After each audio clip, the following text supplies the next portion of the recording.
បន្តពីភាគមុនយើងបានឃើញបរិបពាក្យអាវរៀងពណ៌ខៀវបាននិយាយមកកាន់ចៅយន្តយើងថាវ៉ាវចៅយន្តតើអ្នកត្រូវគេមើងងាយមិនគ្រប់គ្រាន់មែនទេហើយតួប្រុសបានគិតថាកាលពី15ឆ្នាំមុនពេលដែលគាត់មិនបានមកពីអតីតកាលពេលនោះពួកគេរួមទាំងស្រីចាស់បានធ្វើបាបខ្ញុំយ៉ាងខ្លាំងដោយសារខ្ញុំខ្វះលុយរៀនបន្តនៅមហាវិទ្យាល័យខ្ញុំបានចោះកងត្រាជាមួយពួកគេតែខ្ញុំធ្វើការនៅទីនោះយូរទៅក៏ខ្លាចជាឆ្កែរបស់ពួកគេហើយចង់ចាក់ចេញកោមិនកើតបន្ទាប់មកបរិសពរៀងរឿងបាយស្រីមកកាន់ចៅយន្តយើងថាហើយដើម្បីបានជាអ្នកមិនឆ្លើយតបជាមួយពួកយើង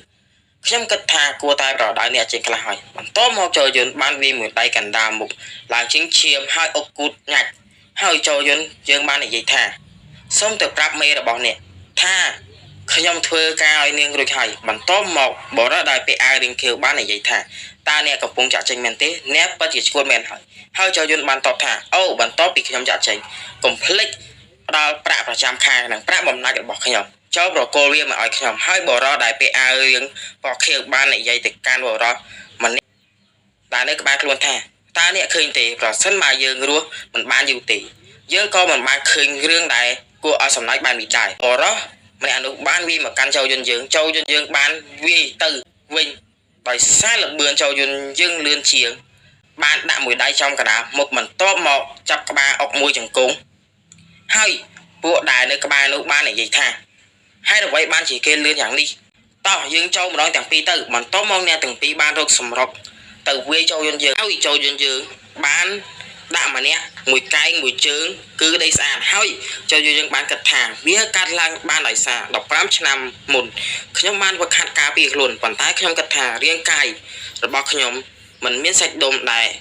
มันអាចទប់ទល់នឹងល្បឿនដ៏លឿនរបស់ខ្ញុំបានទេខ្ញុំគួរបញ្ចប់រឿងនេះឲ្យបានឆាប់បន្ទាប់មកបរិសដែលត្រូវបានចៅយន្តយើងវាយមុនបានដកយកកំបិតហើយបរិសក្បែរនោះបាននិយាយថាតើអ្នកចង់សម្លាប់គេមែនទេហើយចៅយន្តយើងមើលទៅដឹងថាកំបិតនោះជាវត្ថុបុរាណ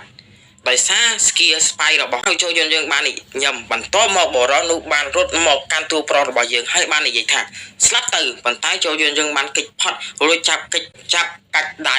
ជុំកំបិតទៅវិញហើយនិយាយឡើងថាតើអ្នកគិតថាអាចយកឈ្នះខ្ញុំជាមួយកំបិតនេះមែនទេហើយបរិសទាំងពីរនោះបាននិយាយថាតើយើងចូលបន្ទាប់មកចៅយន្តយើងបានទាញកំបិតពីបរិសនោះហើយគិតថាខ្ញុំនឹងយកវាហើយចៅយន្តបានគិតថាវត្ថុនេះមានធម៌ពលច្រើនហើយវាជួយដល់អ្នកប្រើប្រាស់វាទៀតផងហើយទូប្រុសបានប្រើជំនាញរបស់កំបិតបន្ទាប់មកចៅយន្តយើងបាននិយាយថាសមត្ថភាពរបស់វាគឺអាចឲ្យយើងមើលឃើញសរីរាង្គរបស់ពួកគេពេលនោះបរិសទាំងពីរនោះបានបើកការវាយប្រហារមកកាន់តួប្រុសរបស់យើងហើយចៅយន្តយើងបានគេចផុតរួចទៅពីក្រោយហើយបានប្រើស្នីកកំបិតរួចយើងបាននិយាយថាជប់រអ៊ូរតំទៅរបបនោះមិនជ្រៅទេអ្នកគួរតែប្រោប្រាក់មកកាន់ខ្ញុំមុនពេលដែលខ្ញុំផ្លាស់ប្ដូរចិត្តហើយពួកគេបាននិយាយថាមិនអីទេកាត់ចូលមកកន្លែងនេះវិញ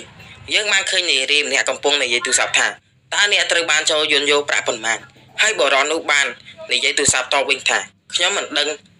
ហេតុអ្វីបានជាចូលយន្តចេះវាយនោះទេហើយនារីតបថាតើលុយប៉ុន្មានដែលចូលយន្តបានយក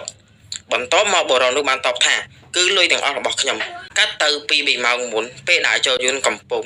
ទាលុយហើយចូលយន្តបាននិយាយថាតើវាមានតែប៉ុណ្្នឹងទេប្រសិនបើខ្ញុំរកឃើញវានៅជាមួយអ្នកខ្ញុំនឹងសម្លាប់អ្នកហើយពួកគេបានដកយកព្រះពុទ្ធរូបមួយអង្គទៅឲ្យគូប្រុសរបស់យើងហើយបាននិយាយយ៉ាងថាវាគួរតែគ្រប់គ្រាន់ហើយបន្ទាប់មកចូលយន្តយើងបានតបថាមើលទៅវាមានតម្លៃគ្រាន់បើហើយចូលយន្តយើងក៏បានដើរចេញទៅកាត់ចូលមកកន្លែងនេះវិញនារីនោះបាននិយាយថាស្វែងរកវាពិតជាមានតម្លៃណាស់កាត់ចូលមកកន្លែងនេះវិញបរិសពាក់វ៉ែនតាបាននិយាយថាវត្ថុនេះមិនមានតម្លៃទេកាត់ចូលពេលដែលចូលយន្តបានចេញពីកន្លែងនោះហើយបានគិតក្នុងចិត្តថាវាគួរតែមានតម្លៃហើយអ្វីបានជាពួកទាំងនោះនិយាយថាវាមានតម្លៃគូព្រះពុទ្ធរូបនោះបានបញ្ចេញចំហាចម្លែកស្រាប់តែទាំងវានៅបានលេចឡើងថាជំនាញមូលដ្ឋានស្បៃបានដំណើរការដោយស្វ័យប្រវត្តិជំនាញមូលដ្ឋានស្បៃបានរកឃើញអ្វីចម្លែកក្នុងព្រះពុទ្ធរូបហើយចូលយន្តបានក៏លុបឮថាវាមានសម្លេងបន្តមកចូលយន្តបានដកកំបិត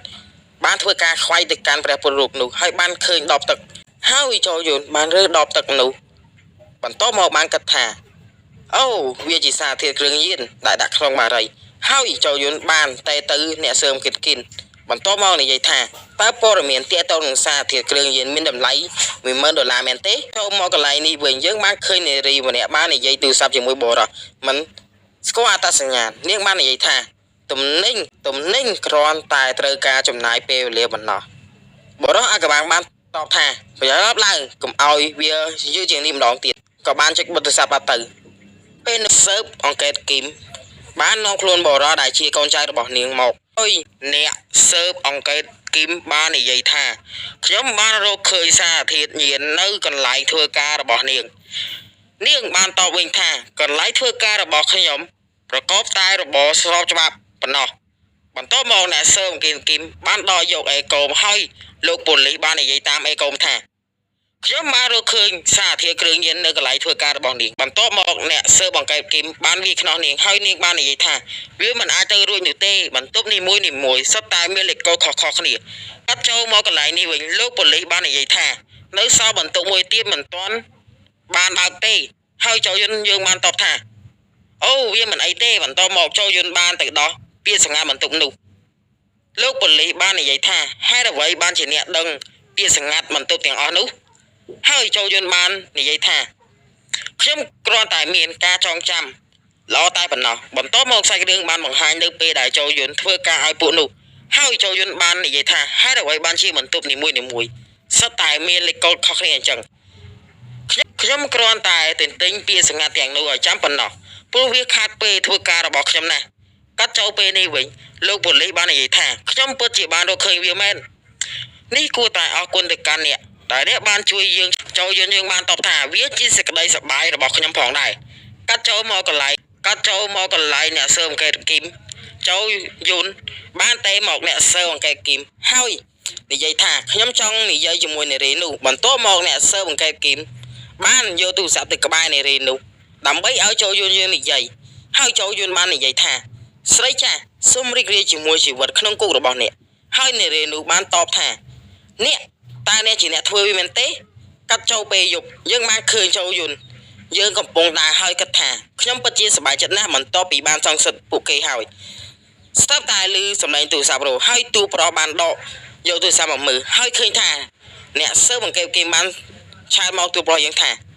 $10000នឹងចូលទៅកាន់កង់របស់អ្នកឆាប់នេះហើយចូលយន្តយើងបានគិតថាអ្នកស៊ើបអង្កេតគេតែងតែខកខ្វល់អំពីខ្ញុំ